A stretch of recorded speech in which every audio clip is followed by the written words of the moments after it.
Hindi pa rin pala si Mang Rico ang tatay mo.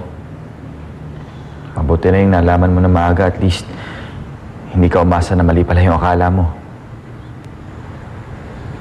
Oo nga eh.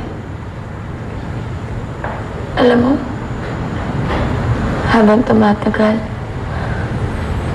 parang lalo kaming pinaglalayo ng tadhana na makita ng totoong tatay ko. Felina, hayaan mo na muna siguro yung paghanap sa tatay mo. Di ba sabi nga nila, kapag hindi mo hinahanap, kusang dumadating. Kasi kasuhin mo na yung mga tao nasa paligid mo. Yung mga bagay na nasa iyo ngayon. Halika na. Hatid natin sa kwarto mo. Ito ba ang gamit mo?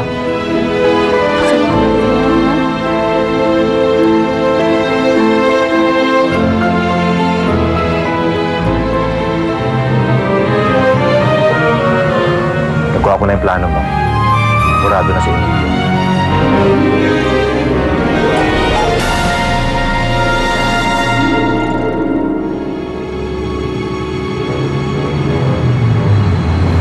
Princess, kumusta ka na? Mabuti naman po. Saan ka na ba nakatira ngayon? Sa may bayan po. Nangungupahan po ako ng kwarto dun eh. Nangungupahan ka? Ba't hindi ka nakatira sa tsahin mo?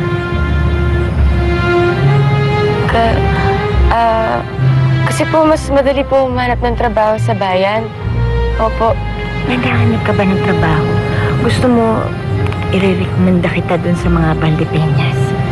Nangangailangan sila ng caregiver para kay Celestina, yung asawa ni Hugo. Talaga po? Kung gusto mo, sama ka na sa akin ngayon para mapakilala kita sa kanila. Sige po. Sige.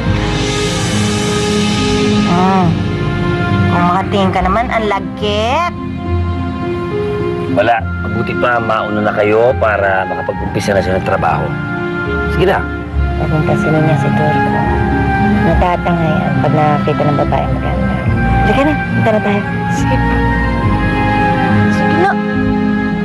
Una bahala.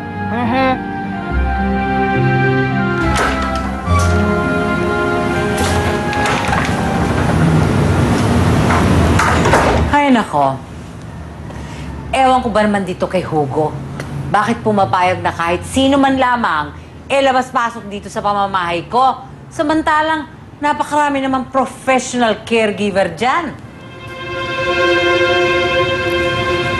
Doña Regina, huwag kayong mag-alala kasi sa gabi lang naman ang duty ko eh. Meron naman akong karelyebo sa umaga. Si Princess. Sabagay, sa club ka nagtatrabaho, kaya sanay ka sa gabi. Sayang naman po, ano? Kung kailan may pagkakataon tayo makapagkwentuhan ulit. May sakit naman po kayo. Hindi ko po makakalimutan ang kabutihan nila sa akin.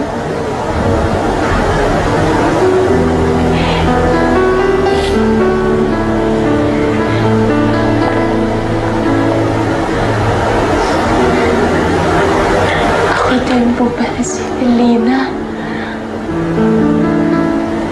Yung babaeng pusap mo na kinakausap niyo dati. Talaga hindi niyo ako titigilan, no? Ano ba talaga problema niyo? Ikaw! Ikaw ang problema ko. Hoy, pamamahay ko pa rin to. At ako pa rin ang amo dito.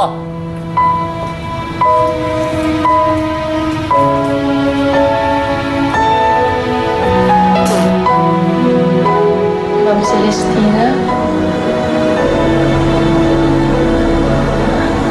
kung ano man po yung pinagdaraanan niyo ngayon,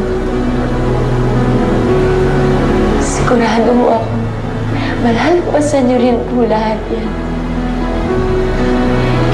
May awa po ang Diyos.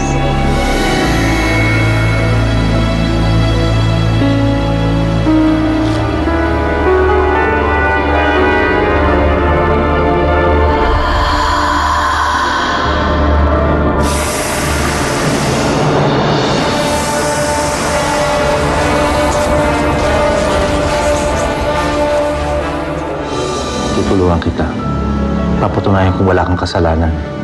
Dad, minahal pa ako ni Emilio. Ba't hindi mo na lang siya dalhin sa ospital? Pa-confine mo! May malay man o wala, dito pa rin siya nananatili. Anong ginagawa mo dito? Kay Allegreta, magpapalitan kasi kami sa pag-aalaga sa mami mo. Si Princess ba, nag-umpisa na magtrabaho ka lang Valdepeñas?